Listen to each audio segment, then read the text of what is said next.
Now, can you top the first one and peace in front of me? I really don't want to see that.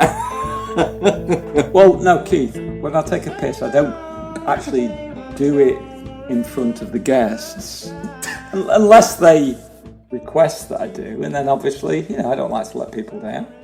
I'm just making sure that my lack of request is clear. That's all. Yeah, we know your lack of request is really a request. So, Okay, I want to make an official statement first, because I've been attacked in my personality, right? In my reputation. My reputation has been tarnished. Okay, so I need to make a statement and clarify something. Our best podcast so far in terms of visitors, with Guy McPherson, this professor who says that we'll all die soon, very soon, which is going fabulous in terms of rating. During this podcast, I've been accused of being in love with a guy, of kissing ass, right? So Tim told me that. Somebody else told me that. Keith, you just told me that I was kissing ass and I was in love with the guy. So I need to make a statement to say it's partly true. It's true. It's true. I'm having a man-child with him. And, it's partly true. Doesn't matter that he have this beautiful bushy mustache that I want to kiss, right? And I have and lick. And I have a poster of him bare chest, right? It's not not because of that. For anybody listening in English, that's a poster. Posture. Thank you. That's like the way he's stood, his posture, Okay. So go on. But did this? I thought this started out as a defense of your character. I don't think you're helping. No, he's fucking isn't he? Anyway, so that's all that I had to say, and I will kiss him ass again if I had to. Okay, here we go. Yeah. I hope it's clear now. I think we're all perfectly clear. I actually don't think he was very morbid or depressing on it. I think that was Tim, from what I heard on it. Tim was looking for everything bad that could possibly happen. This guy was just saying. That's unlike me. I used to have a book, and me and a friend had the same book, and it was like a foot thick. This was before the days of WebMD, where you could. It was really a book for raving hypochondriacs, which I am. Well, not so much now, but I still am a little bit. And you used to follow flow diagrams with symptoms, like I've got this symptom and this symptom. And it always used to fucking end up, with both of us, with like a red telephone, like at an angle, basically trying to show, call an ambulance now. So I do tend to have a tendency to see on the dark side. Keith, you said something very, very good as well in your email. You said that this podcast, going back to this nice podcast that we did with Guy, this beautiful guy, right? You said something true. We might have been successful because for once, the guest actually talked more than Tim, right? So that might be a good indication, right? Fuck off. Fuck off what? Listen to the guy.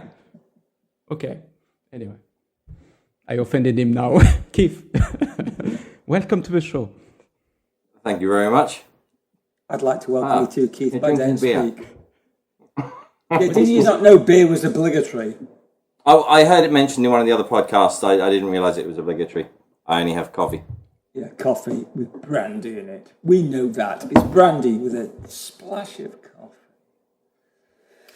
So, what do we do? Fucking no idea. Keith, any ideas what we do? We only brought you on because we thought you might have some ideas. I actually, I've been enjoying the round. I feel like I've spent the last 2 days with you guys, actually. Because when you invited me on, I thought I better listen to some of the shows. So I've listened to nearly 3.5 of them. And at this point, I'm a bit bored. Because it's just been you two for the last 2 days. You do realise that anybody listening to this now, you've just fucking killed our audience. That the person that's on the programme, that was bored by the programme, is just like, what the fuck? Why don't you just put a bullet through both of our heads and have? I'm only joking. I didn't mean to hurt your feelings. It's okay. I haven't got any feelings. Too late.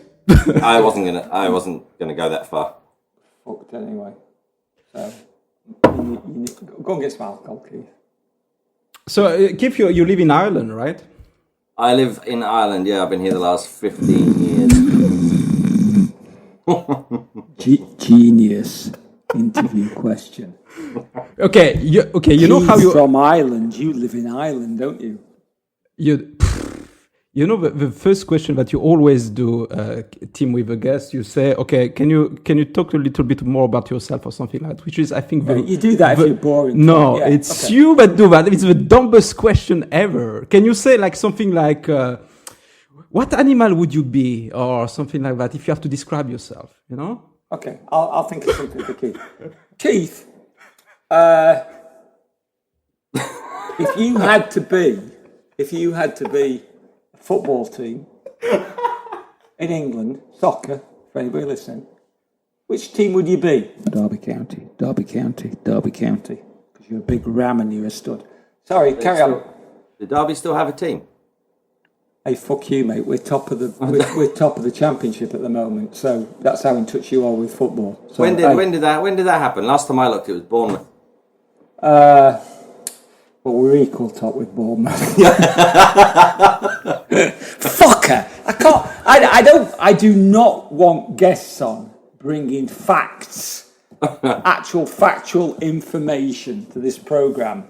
I just thought, he would have no fucking clue about that. Yeah, you're right, we're second, Bournemouth are top. Yeah. But we're on the same goal difference. We're the only top on goal difference, we've got the same amount of points. So Olivier's already he's got his pouty face on. For anybody who can't watch, he's got his pouty. I don't know what you're talking about. Saint Etienne, Paris Saint-Germain, or I don't fucking know. Shut up, man. Okay, so Ireland, you know what? My son is Irish as well. We have something in common. Your son is Irish. Right. Tell me more about that. Because I lived 6 years in Ireland, right? And I had my first kid. Yeah. I lived 1 year in Dublin, well, almost 2 years in Dublin, and 4 years in Cork. And I met my wife and I had my first son in Cork. So he has the Irish passport, my friend. So I'm a big fan. I've got a great Irish story. Oh, shit. No jokes. No. Keep it for yourself. So, Keith, it's fucking brilliant. No, shut up. You laugh. You always promise that, and you always no. Because it's true. It's funny. Just deliver it better than the wooden eye one, please. Oh, okay. So I was in Westport, Keith. Yes, I've been to Westport. Okay, Westport. For anybody who doesn't know Ireland, if you look on a map of Ireland. It's in the west, amazingly enough, and it's a port. And I was stopping there, and I had to go and see. Amazingly enough, I had to go and see a client in Tipperary. Okay, so go on. Why are you looking like that, Keith? No, I'm saying nothing. Right. Okay. So there's no a long way to Tipperary jokes, if that's what you're thinking. So I was in the hotel the night before, and I'd been to see my client.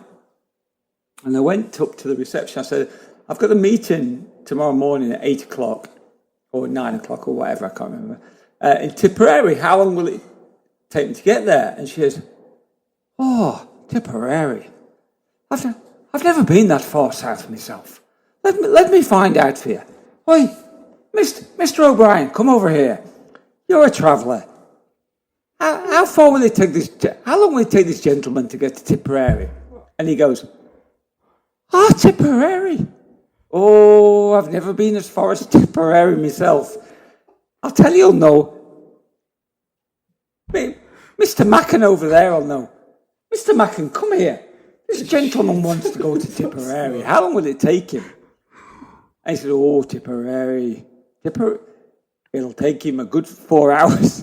The accent's going. It was never there, but it's going. It was never there, I know it was never there. And I'm like, stood there thinking, you stupid fucker, I've looked at the map, it's like about that far. And for those of you listening on the podcast, I'm like, got my finger and thumb and forefinger about an inch apart. It's like nowhere on the map. So anyway, I set off in the morning, giving myself 4 hours, just in case. 4 hours later, I'm still not in fucking Tipperary. People say it's a long way to Tipperary. I'll tell you why it's a long way to Tipperary, because the roads have cows on them. You're suddenly you're on a motorway, or that's highly ignorant. That's highly ignorant, Olivier. Okay. You're right. You finished? Yeah. Not Okay, cool. the end of it, yeah. You're right. Yeah.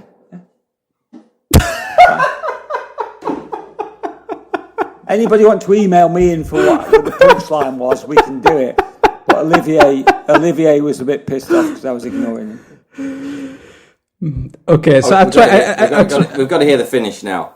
I had No, to try I'm I tried to put some Irish flavor and put my banjo in this. That's all what I tried to do. I tried to help my Banjo. friend. Is that Banjo, an banjo. I thought that was like more Okay. South US than Ireland. Is banjo big in Ireland? Keith, I don't know. I honestly don't know. Not as big as the South now. It's definitely more deliverance. Yeah, deliverance. Ding, ding, ding, ding, ding, ding, ding. Okay, actually, I bought this banjo in Cork, but anyway, so it was in Ireland. Keith, I've never been to Cork. Mate, they sell tacos in Florida, but I'm not in fucking Mexico. You know what I'm saying? Oh, well, I bought a banjo in Ireland, therefore it must be an indigenous fucking musical instrument. You're such a twat. I'm going to have legions of people emailing me for the answer to that. I think no. You just fucking killed. You're still pissed off about that, by the way. I can feel your rage and oh, My sorry. rage. Yeah, your rage. Keith, please. Hello. How are you? I'm good. I've forgotten about Keith. I actually hadn't, because he's laughing at me and you're just looking there looking like a miserable fucker. Oh, I just pulled my headphones out. So, Keith, you're a coach, right? I am. And actually, And defined one. Oh yeah. One. Oh cool. And I tried to look at if you had a website or something, but you had only a Facebook page or a Twitter page, right? At the moment, the website it should be in a couple of weeks. I've just been using the Facebook page up to now, but I've got someone working on the website at the moment. Right. And what I've seen that you had this tagline, which is a Generation X or Coach X or something like that. So, Yes. is it because your target audience is basically me? Not Tim because he's already a baby boomer, he's gone, but which is this Generation X, right? Is it correct? Yes, that would be correct. Generation X are currently there's all different bands on it, but currently roughly 35 to 50. Okay. Yeah, you're definitely out, Tim. Roughly. Roughly. I actually saw on Wikipedia that I just scraped into Generation X. My year was the... There's a few different versions on it, so I had to pick one, and unfortunately, I'm not in my one. That's nothing personal. So what about this Generation X? Why Generation X? What's all about? That simply because I'm Generation X, so if in terms of understanding backgrounds and where people are coming from, having a better idea, it makes more sense just to focus on that. It's Okay. I mean, just the time of life everyone's going through. I think that's the whole MTV generation, really. I think it's like the Generation X is sort of like the middle children, really. I think very different to both the boomers and the millennials. So how would you qualify them? Depressed, looking for meaning, searching for something? What would be their common theme, I guess? See how good I'm interviewing people right now. Well, that's fine, because I'm just checking my email, so carry on. Yeah, please, I know. I think just very, very, very independent. I think Generation X, it's the whole, if you think about the kids going to school and coming home, there's a lot of mothers going to work. Generation X, it's like the first generation where you had two parents working, really. So I think there was a lot of kids growing up being independent from early on. So I think that flavoured, plus all the technological changes. There was all the technology really kicked off with I still remember Commodore 64s and what was the other one? What was the other? The little small black computer. It was just like a little brick with rubber buttons. It was a Spectrum. Sounds like a vibrator to me. I could. Yeah, and you use one that's like a brick, Tim. Obviously. Well, not personally. Obviously, I shave the edges off first to round it up a bit. Okay, so Olivier's doing a genius job. I'm just going to kick back off and add the odd comment because he's the interview. He is Jeremy Paxman. I should do like this. No, I'm not like this. Come on. Help me out like this. Come on. Do something. Do your punchline if you want to do it. Your joke. Punchline to what? You've got to beg me now. Look at this microphone. Yeah, it's a bit like we're comparing, for anybody listening to this, we're comparing phallic symbol microphones. The unfortunate thing is we both got the exact same fucking microphone. Yeah. So Keith, Anyway.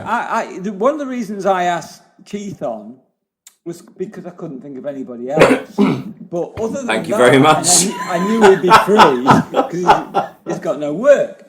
No, but one of the other reasons was Keith's done something that I have. I'm not saying I've always wanted to do it. I kind of regret that I didn't do it earlier on. And Keith basically bailed on. I was going to say bailed on life. That's a ridiculous thing to say. Bailed on his job. He had a very good job, well-paid job in HR, and decided, you know what, fuck it, I want to be a coach, and I'm going to go travelling. And I've got tremendous respect for that, and I'll tell you for why. Because I had a cushion when I set up with coaching. My father had died, and he left me £30,000, and that gave me the ability to step away from something I didn't want to do without too much risk, because I've always gone back to it. But Keith took a lot of risk because he's got kids. Now I don't have kids, and I've got tremendous admiration for people who do that. I almost feel humble in their presence. Not I don't actually feel humble, but almost humble. You know, so tell us a little bit about you. I don't give a fuck about your HR fucking job. You know, we don't want to talk about that. But I'll tell you what I think is a fascinating story. It's a story how you decided that going back into HR wasn't the right thing. This was, to me, like a bit of a mindfuck. It was the drive home that time. Yeah. This is going way back. I think it's been about 10 years ago, and I was working in a logistics firm as I think I was at the time I was a general manager for a site in the middle of Ireland. I'm driving back home. I was living in Dublin at the time. I'd been decided that I didn't want to stay doing what I was doing. It wasn't giving me the satisfaction that I needed, and there was a strong pull for me to look at counselling, to work with people one-on-one. So I ended up going to see a counsellor down in Portlaoise, funnily enough, which I ended up living near. But I was down to see her, and she suggested that if I wanted to go down that route, I hadn't studied in a long time, so she suggested that I get into some studying just to get back into, before I go to study counselling, is that I do something just to ease me back into that whole writing essays, going to college, that kind of thing. She also suggested that I try and move into a more people-oriented career. I was in operations at the time, and she suggested going into something like HR, which isn't something that I'd done before. Anyway, I'm on the way back from that very meeting, and I'm stopped at the traffic lights, and the phone rings. I answer the phone, and it's my boss asking me. Well, first he starts to explain to me that the current HR manager isn't really working out with him, and that he'd had conversations with me before. I got heavily involved in the sort of personal development side, even when I was working in operations. And he he says it's not working out with the current HR manager. Would you be interested in going for the role? I mean, I've just come from this meeting thinking, how the fuck am I going to make these changes? And I get this phone call within 45 minutes of having the meeting. I get this phone call from him. So I ended up basically going into that role. I finished up the stint I was doing the general manager. I think it was a month or 2 months later, suddenly I'm working in HR. It's cool. Carry on, Keith. That's the story.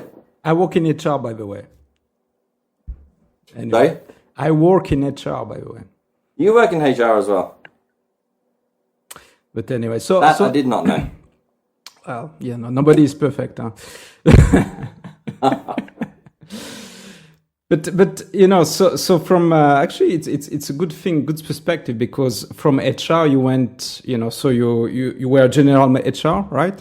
Like doing from interview recruiting, talent management, payroll, compensation, all these kind of things that you don't know, Tim. And yeah, it was you just mute your microphone, you fucker. You just mute your microphone. You know. Fine. So we don't need to hear him anyway. So that's fine. So from HR, can you give me your perspective from what the difference between HR and coaching? Actually, that's a good perspective to me. HR is very it's very business oriented, and to be honest, as a function within the company, it has to be. I think what I like about the coaching is it brings in the whole person. It brings in all aspects of their life. So it's about getting that balance and looking at, you can excel in one area, but if you're doing it at the expense of somewhere else, then eventually that's going to come crashing down, because when one part falls, it tends to pull on the other. I think whereas the HR is more about looking at that from an organizational standpoint, and people are a part of that, but it only really takes in the work element of the person. I think that would be the biggest difference. Coaching is very much about, it's the holistic individual, I suppose. The entire individual. But what was the point, in your mind when you said, you're still on mute, by the way, Tim? Huh? What? Yeah. Yeah, you're back. Yeah, we didn't hear anything with what you said. That doesn't matter. So what is, Keith, when did you decide in your head, I cannot take it anymore? Or what was the decision to say, okay, I need to get out of this? What was this, the tipping point? I think the tipping point, because what happened is when at that moment I went into HR and I ended up getting sucked into that. I did my degree. I got a better salary. I moved up and I did very well out of it. And I'd almost forgotten that phone call that I got in the car and the reason that I went into HR in the first place, which was to move towards, was to move in that direction. And I think it happened a few years ago. My marriage broke down. My dad died. All in the space of like 18 months. And I just reassessed everything and just decided that I didn't want to be chasing that career ladder and looking for the money and the status and everything, which I got sucked into. And for a long time it was important, and that's what I was working towards, but that wasn't making me happy. There were certain elements of the job I enjoyed, and those elements were when I was one-on-one with people and helping them with their own personal development, that side of it, which that all fits in with the coaching. The other thing I suppose to bring from HR is systems.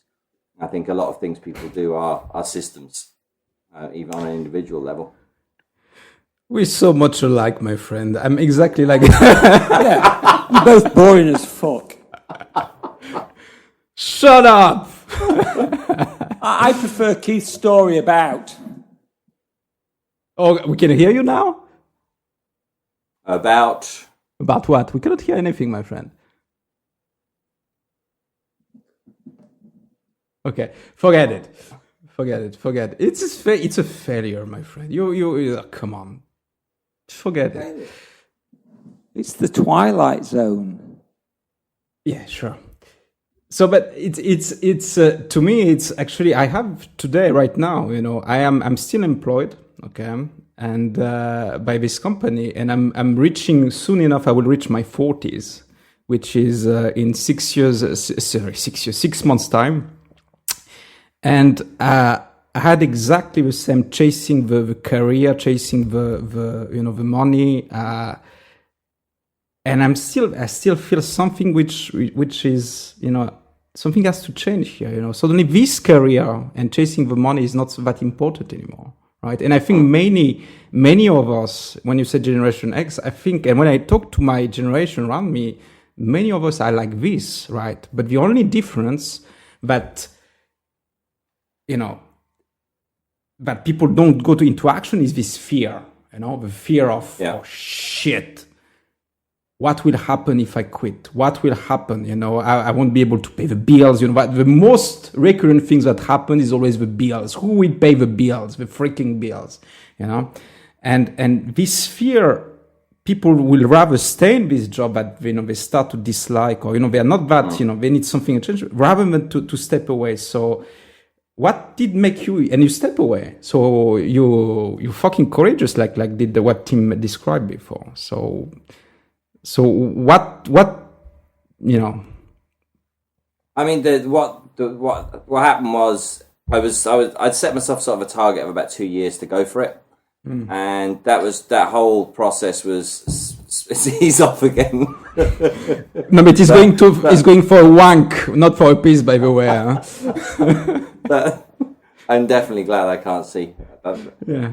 I mean, I got there was a whole big corporate restructure that went on in the job I was in, and I actually got laid off, which was the first time in my life. Whereas before that, I would have been looking to go straight into another job.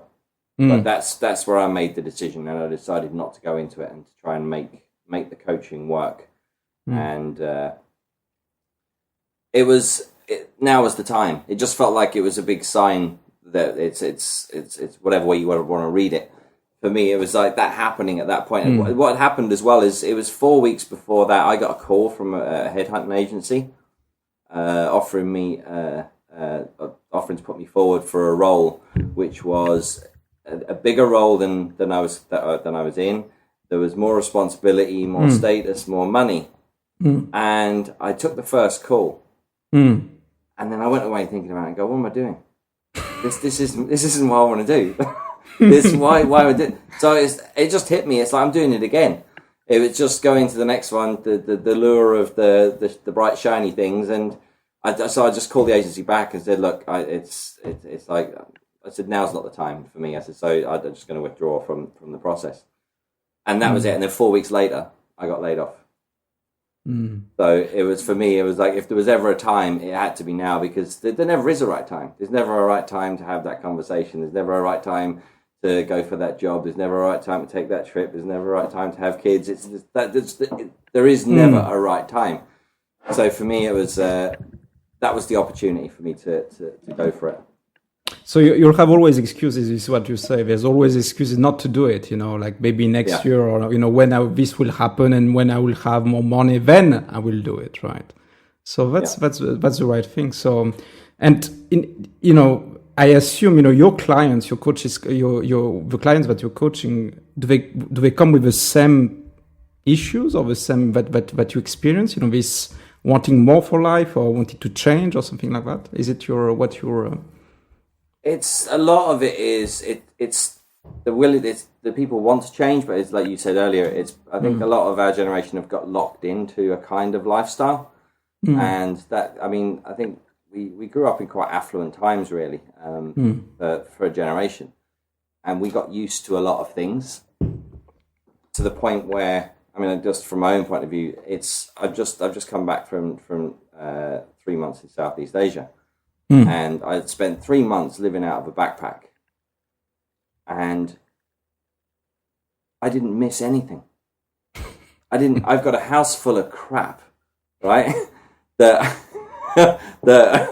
I'm attached to. What are you pointing at? You're not. I was talking about material things. Too. Material stuff. I don't class you as a material thing. I just I'm made of material. Yeah, I'm 90% polyester. You can put me in the wash. Polyester. Yeah, I can see that. But it just made me realise, and even since I've come back, it's amazing how quick you get sucked back into that that stuff. It's just around you, and we just collect things. I think over the years, but that's a lot of the fear with clients is it's change. It's what's it going to be like without that. The other good example, I quit smoking about, I think it was just over a year ago. And I remember the week leading up to when I was going to quit. And I couldn't imagine my life without cigarettes. Like, I'd smoked for 20 years.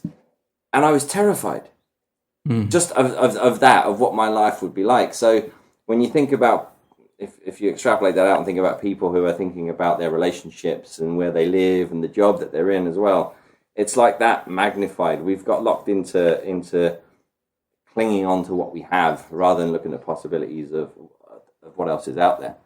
And the last 12 months for me has just shown me that it's things I've learned that I don't, even simple things I've learned that I don't need to buy a shaving gel. What's the purpose of shaving gel, right? But it got big, Keith. So I'm not sure why you were buying it in the first place. Oh, for your head. Yeah. For your bald head. My bald head. You sad fuck that you've got no hair when I've got such a thick, lustrous head of hair. I know, it's but Aphrodite is ashamed. He weeps in shame when he sees my full head of hair. Yeah. Yeah, just fucking shave it. I mean, come on. I have no idea what I was saying. Well, you weren't making any sense. So that's okay. You were. Just Olivier wasn't, because he's asking shit questions, because he's slipped once again into interview mode. This is raw podcast. We're just gonna fucking chat. It's raw voices, not raw podcast. Oh yeah, I did get our URL wrong there, so that is a bit of a I that's fair enough. I can't complain with that. So I want to talk to Keith about just different shit. You know, here's the thing. So let me make a. Actually, we don't see you, Keith, anymore. Is it normal? I think we can hear him, but we just can't see him. Yeah, that's there. We go. I don't know how happened. Fair enough, because he's probably masturbating or something, which is understandable. I mean, I would. I'm holding up both of my hands for anyone who's listening. Olivier is a very attractive guy. My wife finds him disgustingly. Oh God, my wife thinks he's fucking amazing. First of all, she was attracted by his accent, and then when she saw his face, she was going, "Oh my God, he's so gorgeous! He's so gorgeous." Yeah. Yeah, can you fuck off and bring him back in your place? And I'm like, well, I'm not really sure about that. So, can I just say something? Because I've kept fairly quiet, mainly because I've been to the bathroom, but also for other reasons. There aren't many life coaches that impress me. I could name probably about 5 or 6, and I'm talking about people that, you know, I'm not talking about famous people or whatever. But I'm like, but I don't want to embarrass you now, Keith, but you're one of them. First of all, you're a nice guy. You're funny. You're self-deprecating. You're interesting. The fact you've got your background with your music, it's just like, you know. And when we first started working together, and in fairness, that's how I got to know Keith. We worked together. It was just like a breath of fresh air. Somebody that wants to do something a little bit different.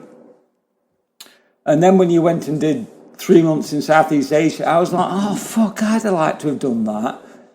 That's not fair. I want to do that. But my wife won't let me. Of course, you haven't got a wife because you fucked her off so much by being a dick. But, you know, that's not the point. So I'm more interested in knowing that, you know, we can talk about, you know, the things we have been talking about, HR and, you know, people's personal development and so on and so forth. But I want to know about, tell me something, what was the funniest thing that happened to you in your 3, and I will let you finish. Now, I was about to tell the funniest story that happened to me in my entire fucking life, and I'm 52, and Olivier wouldn't let me finish, but I'm going to let you finish. So, what was the funniest thing that happened to you? And I'm going to give you time to think about that.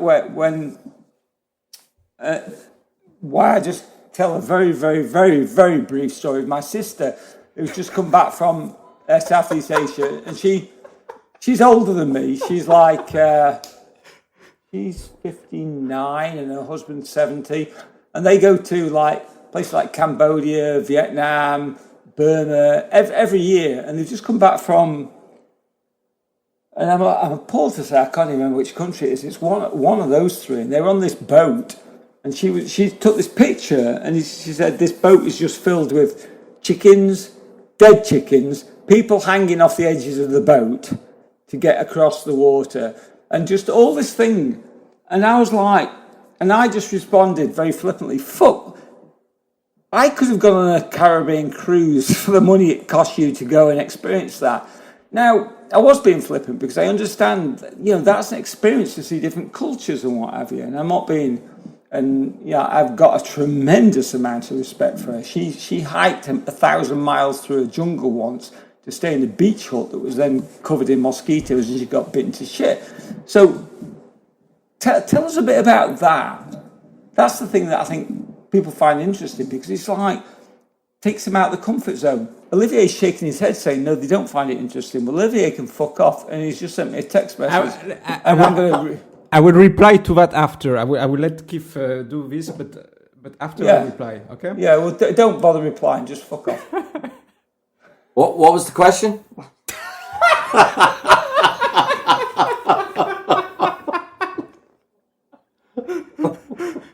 The funniest thing that happens to you. Oh yeah, something really that stretched your credulity, or just made you think, "Holy fuck, this world's so different to what I expected." I think there's a few things. The strangest thing that happened was the bus ride. It was a 17-hour bus ride from Phnom Penh, Cambodia, to Ho Chi Minh in Vietnam.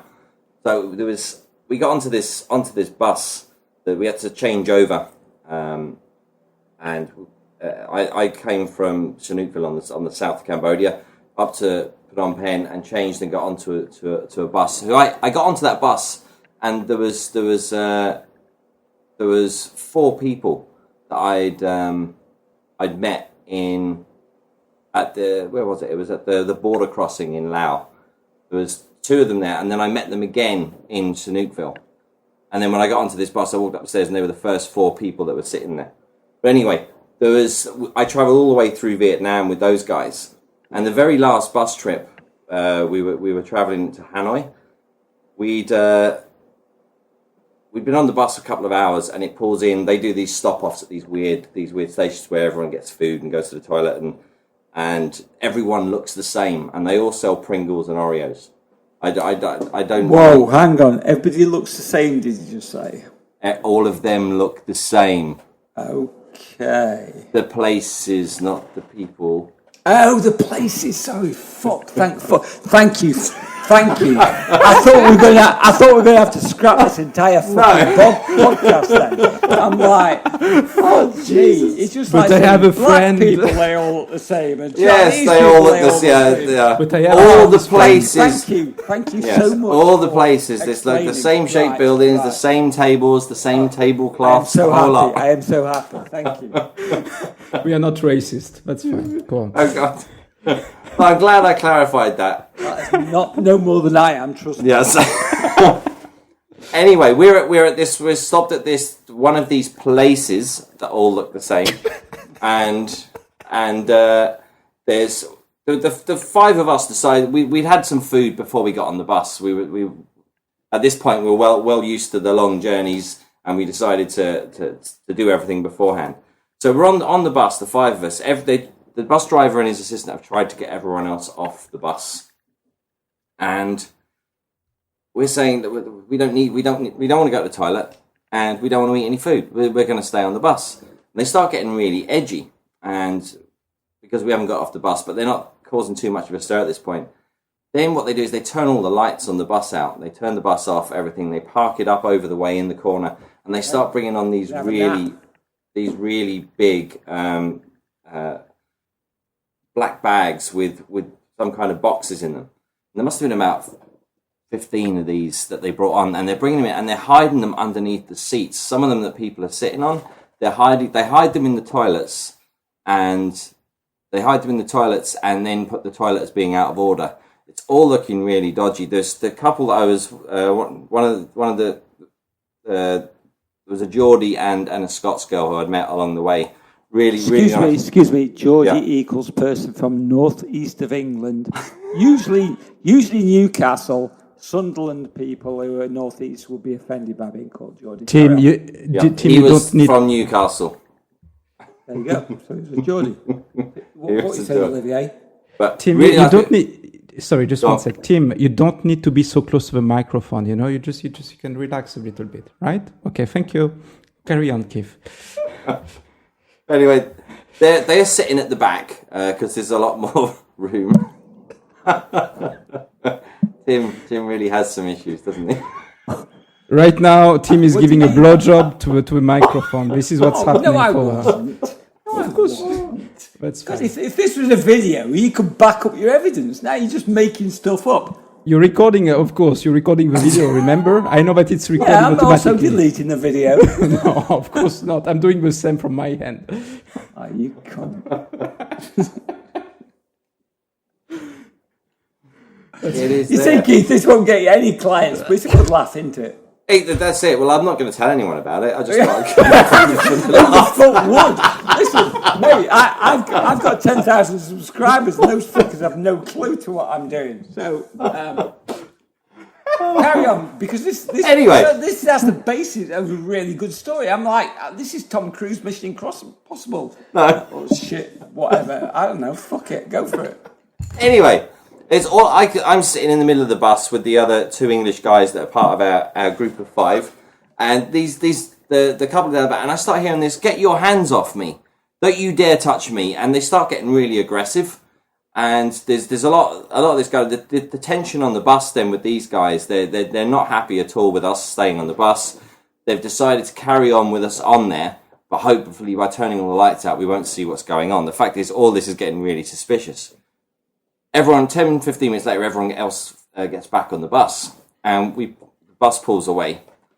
We get halfway down the next main road, and there's a whole police blockade, and the bus is stopped. The police get on. They've obviously had some kind of tip-off, and they come on the bus with torches, trying to just searching around the bus. Next thing that happens, they end up with about 2 or 3 police get onto the bus, and the bus turns around, heads off this side street through the woods. We have no idea where we're going, what's going on, and we pull up at what we think is some remote police station. The bus sits there. They pull these guys off the bus, and I've never seen anyone look as scared as these 2 guys in my life. They come back onto the bus, and they start pulling up at all the seats and pulling all the bags off. Meanwhile, we're all looking out the window at all this going on, and all the shutters of the station are open. They get all of the bags, barring 3 bags. There's 3 bags still left on the bus that the police didn't find.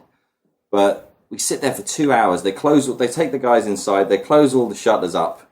So we have no idea what's going on. No one says a word to us about any of this at all. So we're sitting there. And what's funny is every single one of us had made phone calls or sent messages to people back home saying, this shit is going on. None of us had spoken to each other at all. We're all just looking. But all of us did exactly the same thing. Sent messages home saying, just in case, this is where I am, this is what's going on. Like it's really going to make any difference whatsoever. But it's funny, without discussing it, all of us did the same thing.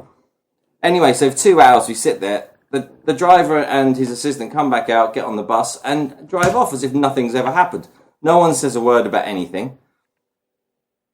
Eventually we fall asleep, and I think we stop off somewhere on the way and pick a load of other people up. As we're getting closer to Hanoi, there's a group of about 5 or 6 people that were meant to. The bus was meant to drop them off somewhere, and they refused to drop them off. So there was this shouting match going on then about also the fact that the toilets were out of order and they wouldn't open them up. So the whole bus is getting really tense at this point. The bus pulls over and he's trying to get these people to cross over this this massive dual carriageway with loads of traffic. They've got big, like, sort of 20-kilo rucksacks. Excuse me. Dual carriageway, for people listening to America, is a 2-lane highway. Yeah, they haven't. Keith, they ain't got a fucking clue what you mean by dual carriageway. It's a 2-lane highway. Oh, well, 4-lane really, because 2 lanes each side. Carry on. Sorry, I beg your pardon. Thanks for that. Yeah, you're fucking welcome. There were 3 people then that were confused. You fucked those 3 people up, and I just enlightened them. The whole story would have been ruined. Anyway, these girls are refusing, rightly so, to go across. Meanwhile, what's happened is the assistant has gone and found the remaining 3 bags. Yeah, another couple of people come up this embankment. They come up the side of this embankment up to the bus out of nowhere. They hand the bags over and they disappear off, just gone. It's just, the whole thing was bizarre. This, as I said, 17 hours on a bus, loads of tension. And we still have no idea what was in the bags. Well, Keith. Guess. I'd say it's probably contraband Oreos and Pringles from everything I saw on the contraband, no shit. The contraband is anything that shouldn't be. Yeah, so. Wow. That's why I asked him on. That's why I want him to be my co-host and not you, Olivier, because he's got interesting stories, and all you talk about is fucking taking drugs up the Amazon. Yeah, that's not a euphemism, by the way. I was going to say, is that a euphemism? Oh, missus, I'm just chucking some drugs up the Amazon. Okay, so can I say something now? Does he have to? No, I have to. But I think it was what Keith was saying before the long story, which I think was better than yours.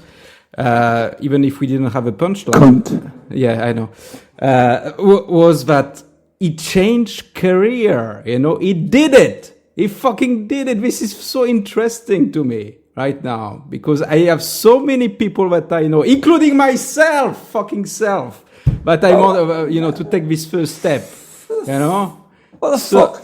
Hang on. This is so interesting. It is interesting. Do you know... Okay,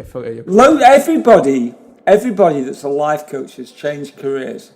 Everybody. There isn't anybody that went from a life coach to be a fucking life coach. And there's like 150 million life coaches in the world. So Keith changed careers.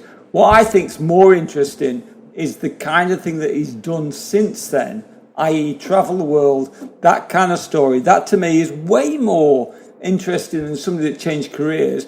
You work in the oil industry and you earn probably about $1 billion a year more than I do, and you're looking to change careers. It's like people change careers every day, so what? People don't have experiences like that every day, where it's just like a complete paradigm shift. For you, Keith, have you ever gone through any? All right, let me ask this. Olivier, seriously, let me ask this and Keith, okay. answer me in all honesty. Yeah.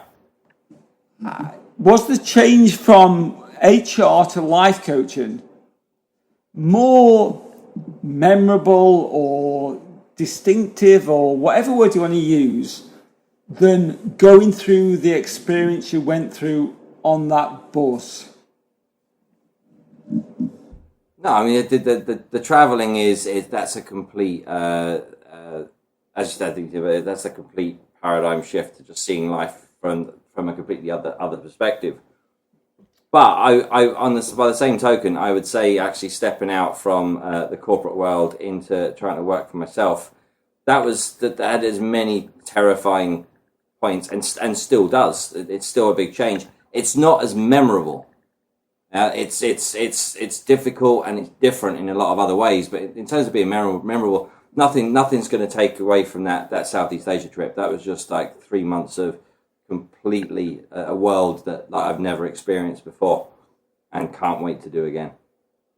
Okay, and that's kind of what I mean, because I remember moving from sales and earning a 6-figure salary into coaching, and it was a big. It's a huge step. Of course it is, even though I had, some financial backing to do it.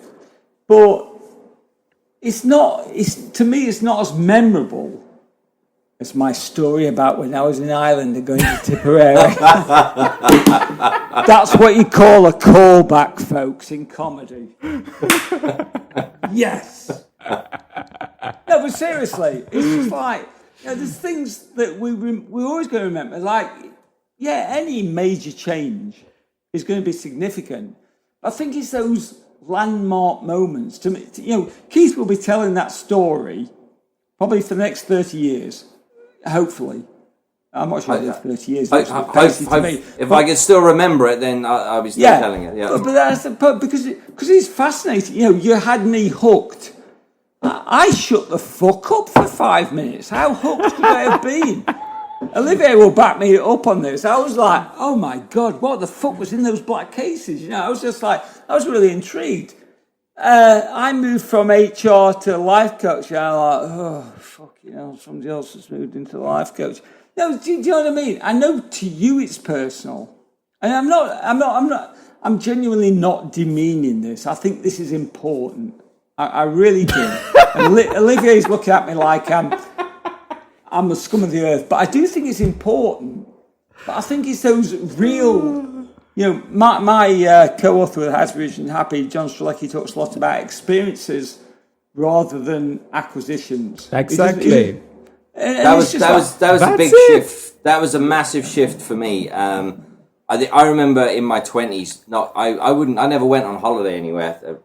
Very rarely in my 20s because I'm working. I've got all this cash, and in my mind, spending $1,000 on a stereo made sense because that was going to last me a lifetime and I'd get so much more out of it rather than the 2-week holiday that's gone. Right. Yeah. And that was my mindset. But it's over the last few years, that's just jumped completely the other way around. And now it's just fuck the material things. They just, the experiences, I'd take experiences over things any day of the week. But that wasn't me when I was younger. Because that to me was fascinating. That to me was genuinely intriguing. Olivier's smiling, and I'm going to fucking punch him if he was in this room with me. But he isn't. But you will lose as well. But anyway. Well, I know that, but at least I get the first punch. So, what do you think? What do you think? Seriously. I think to me is a question of perspective, right? Because I think you did it, as well, Tim. You did that. You did this plunge, or you did this shift to become self-employed, right? At the same time, if you look at the amount of people who have this desire, right, to be self-employed as well, I think this is where I'm coming from. I'm not diminishing at all the stories from Keith and the experience. And you can read on the Financial Times. Even on the Financial Times, they will say, okay, acquisition doesn't mean shit compared to experience, right? But I think this is as interesting, this shift of going from something which is very comfortable, not certain to be honest, but in our mind it's certain because it's a job. Okay. It's something like that, and going to this freedom where everything is loose, everything is this freedom. That's why I was going from. I was interesting to see, right? And sorry I have this very serious tone right now, but I still love you, by the way, man. Hey, don't talk to Keith like that. He doesn't mean more. And I do want to come back to this first because I think I agree with a lot of what you say. So go ahead with your serious story. Who, me? No. You just have a serious story. Fucking hell, I've only had one can of cider. I mean, seriously. Anyway, what do you think, Keith, about what I've said about this? Fuck Keith, I'm coming in. Fuck Keith. Because I think you make a really, really good point. And sometimes I miss that. And sometimes Keith has done two things. Yeah. He's made that change. One of the reasons when I emailed you and said let's have Keith on the programme, you didn't know him. I had no idea who he was either. I just put an advert on Craigslist. No, I just got this email. Random email. I sent out 40 million emails. I thought, why not? Yeah. And you won. So you didn't know him, and I just thought, I don't want to embarrass you now, Keith, but I I've worked with kids for an hour. I was going to say, Yes. and I really look forward to working with him. I really look forward to sessions. He's fascinating. He makes me laugh.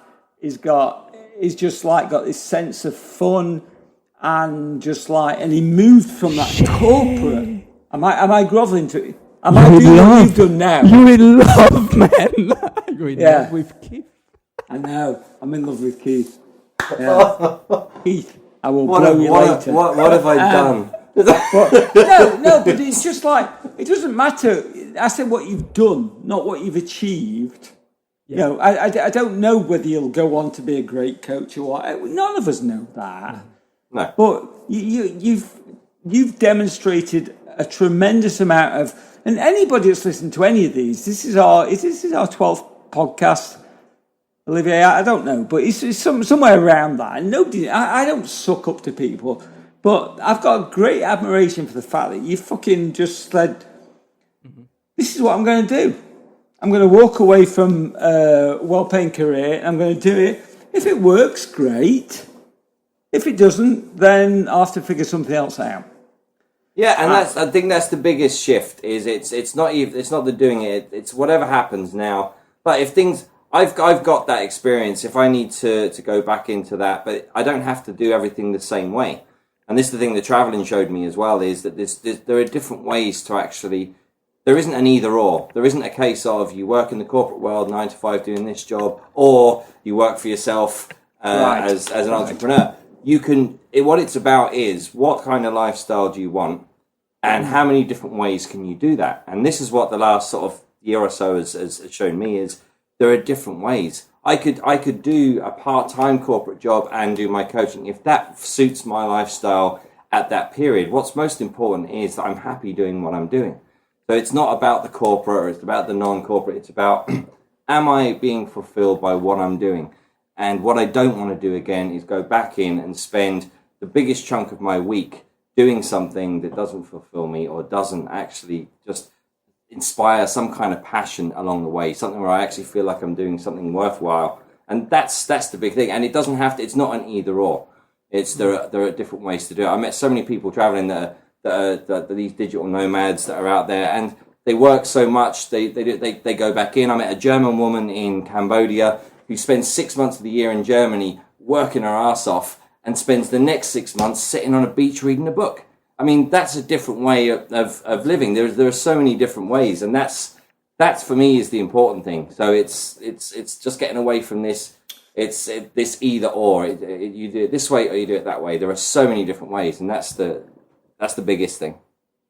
Guys, can I really monopolize things? I mean, Olivier is going to be shocked that I would do such a thing to monopolize the conversation. Apparently, by the way he's laughing, Keith will be shocked too. But I've just run a competition for $6,000 worth of free coaching. And I kind of like to do this live when it's recorded.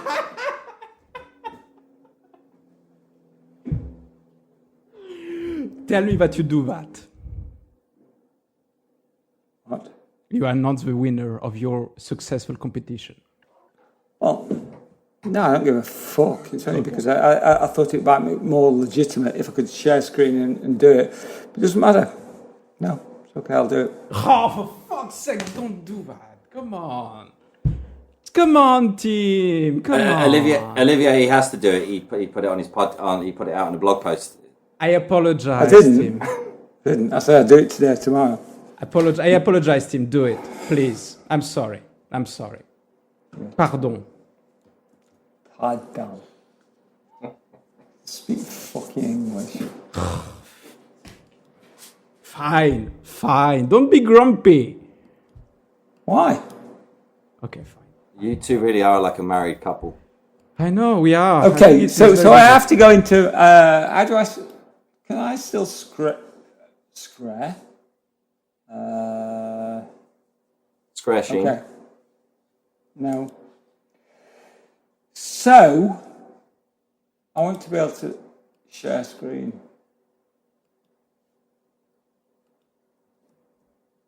It's all gone quiet. It's all gone quiet. It's all gone quiet over there. I can't get back to fucking Skype. That's why. I'm trying to get back to Skype. Okay.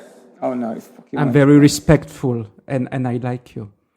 You're magnificent when you're looking for things. For things. And magnificent when I'm looking for things. You look so bright. Did you work out recently, Tim?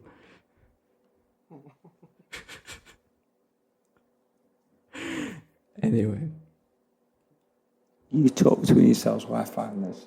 I know. Worked Keith, going back to this, it reminds me of something. Actually, I had a colleague of mine, corporate as well. He joined the company, and when he was 23, and he said to himself, "Well, look, this is how much I earn, and this is how much I spend. So I'm living with such amount of money. So according to my calculation, I will retire at age 45 because he didn't spend shit. He was just young and he was working and earning. He was earning he was spending like a student really. With nothing, with cans and pasta and that's it.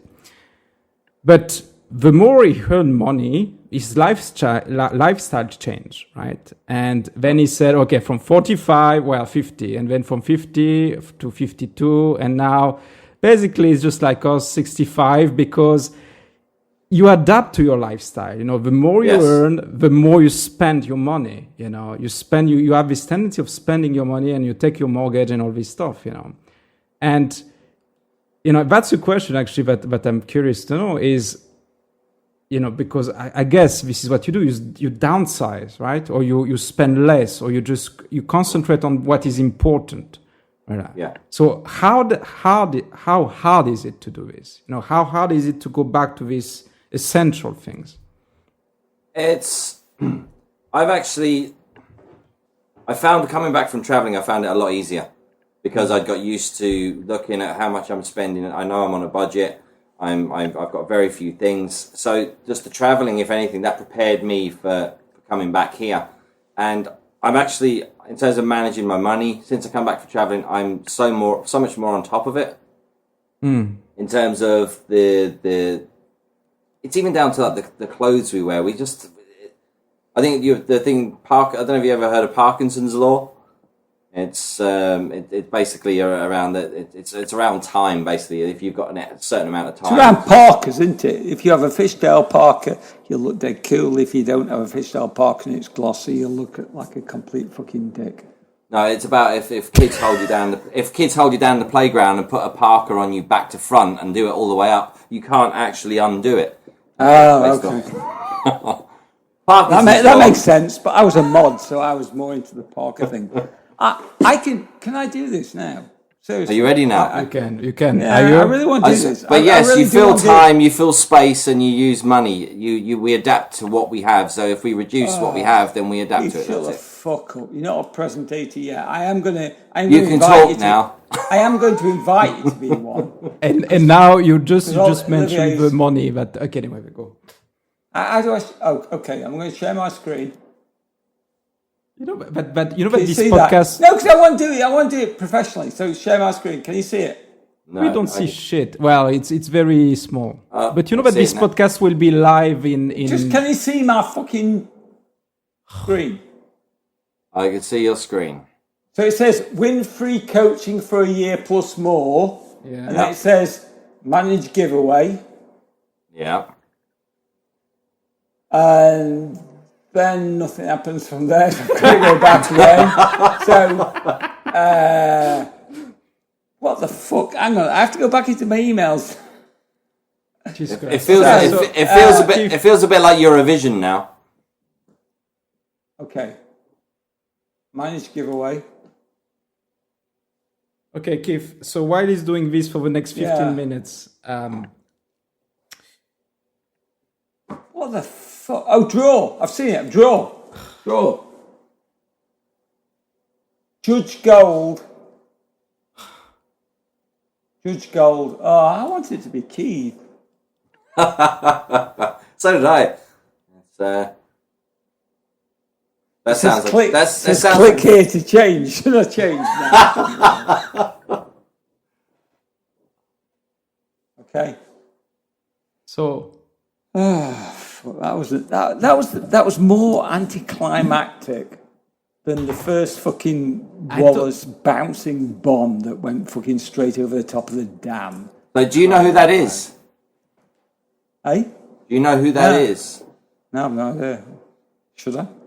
Right. So that was the winner. I don't even know what happened then. You just did your random thing. It does it random. So there's like about 3,000 people that entered. So 3,000. Wow. yeah, 3,000. Fucking read it and weep, Frenchy boy. That's more people than were managing the Maginot Line. You know, you had an entire German army coming towards you, and you didn't have 3,000 people turn up to stop them. Oh man. Just saying. Am I wrong, Keith? I wasn't in the war. I have no idea. Yes. Okay, good. So you have your winner. So who is your guy? No, you don't know? I told you. I don't know now. Okay. Am I still on screen share? You are. We can see your emails and your bank details as well and your credit card number. You see that fucker? I need to change this.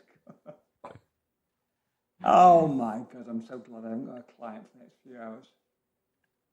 Cool. So where are we? Do you need to do your punchline or your joke at the end? You know, the one that I interrupted. So No, I'd rather not. It just stopped at taking you 4 hours and you still hadn't arrived. As far as we got. Come on. As far as you're going to get. Keith, let me just say this. I don't want to lick Keith's arse too much. Or do I? Yeah, maybe I do. Yeah. I don't want to lick Keith's arse too much. But, I've worked with probably about 250 coaches. Keith is one of the 4 or 5 that I would recommend to a family member. I think he's a good guy, he's honest, he's funny, he's genuine, he's got a lot of life experience. I don't think lightly about inviting people on this podcast, even though the podcast is listened by nobody and nobody gives a fuck. I still feel like we should offer as much value for money as possible. My French friend Olivier has brought on some great guests. Certainly Matt Pearson and Oliver, whatever his name is. Burkeman. They didn't tweet our fucking podcast, the bastard. But even so, he was a great guest. I really enjoyed having him on. I enjoyed that one. I thought it was very good, actually. It's a good one. Especially your bit about summarising his book that you hadn't read. I thought that was pure genius. I love to summarise books I've not read. But Keith, thank you for coming on. Thank you for being a lot of fun. My pleasure. What was going to happen was it was going to be me and Olivier talking for an hour or whatever, and that would have been more boring than you talking. Damned with faint praise. That's a great compliment. Such a way with words. It's beautiful. Damned with faint praise. Yeah. That's such a great. But I think we should make you. I think we should have you on. I think we should have you on standby for when we can't get a decent guest. I'd love to be your scum on the bottom of the barrel. That would be that'd be great. We talked about your music, Olivia. You don't maybe we never really got into this, which is a shame because Keith's been in a band for years, and he has like toured. He's like done real music other than like you plucking away in the background, you know, like a dick. He's like a real musician. You know, How many albums have you released, Keith? How many albums have I released? Yeah. None. I released 12. Sorry, Tim. 12 albums. 12 albums. How many buyers have you had for those albums? My mother, my auntie, and my sister. Okay. I've released 12 albums. That's like somebody saying I've written 4. Do you know Like, Daniel what the Johnston? fuck? Do you know Daniel Johnston, Kim? I don't know. He's probably a cunt. No. Okay, Daniel Johnston is one of the favorite artists from Kurt Cobain, right? In French we have to say a lot. We can't just get to the point. We have to say, Daniel Johnson is. So anyway, he released. Okay, so fair enough. I won't finish the story because you didn't finish yours. Fine, fair enough. Let's be equal. I know, but your story is probably more interesting than mine. Yeah, it probably involved Kurt Cobain. My story involved some guy in fucking a long way to Tipperary. Okay, let me look at Keith has now got that realization look on his face, like, what the fuck am I doing here? This is gonna kill my career, not enhance it. I don't even want the link. Okay, I was looking for something, but I didn't get it. That's fine. Well, was that your penis? No, not my penis. My penis is too big, so I can find it easily. What did we say? We need to finish this. This is what we said. Yeah, I think the last bit has gone a bit pear-shaped, hasn't it?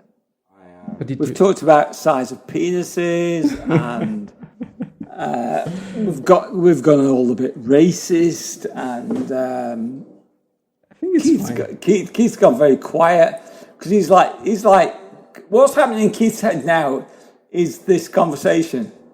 Oh fuck! Seriously, I really hope they don't. Let's put this out on the internet if you do. So actually, let's ask Keith. What do you think about the experience? Honestly, in all honesty. Honestly, I think I just told you. Honestly, it's been very good fun.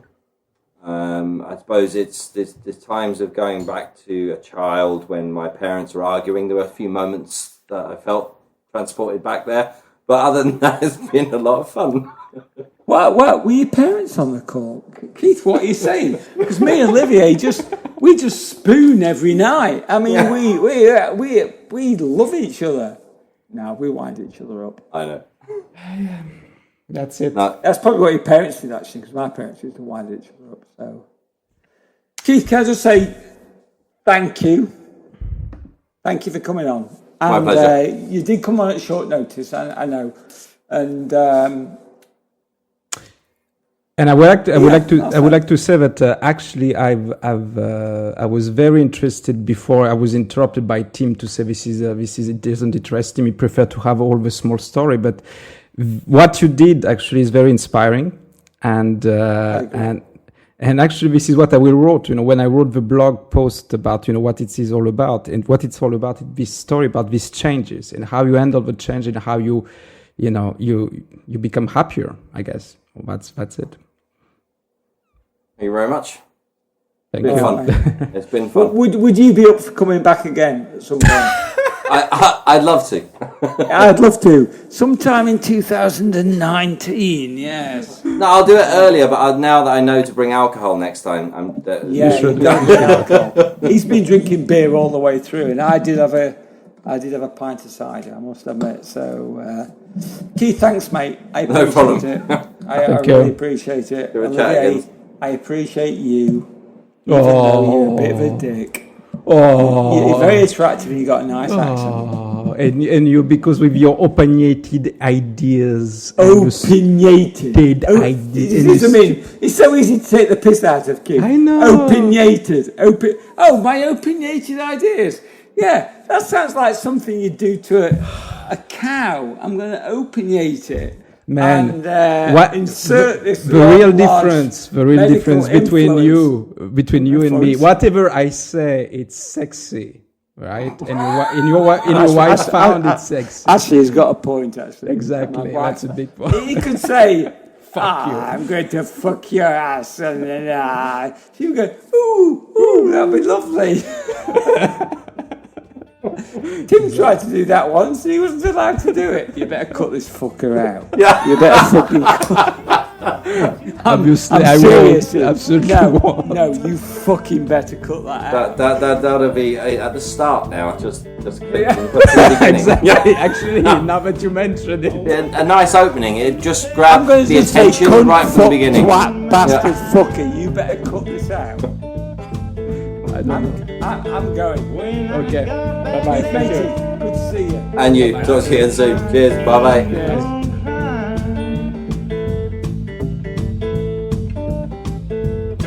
She's gone, so gone. Oh, that I could tell how I feel.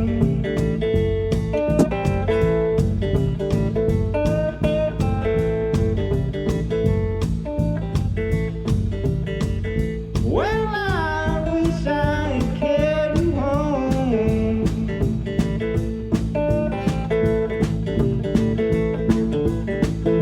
Well, I wish I had carried you home.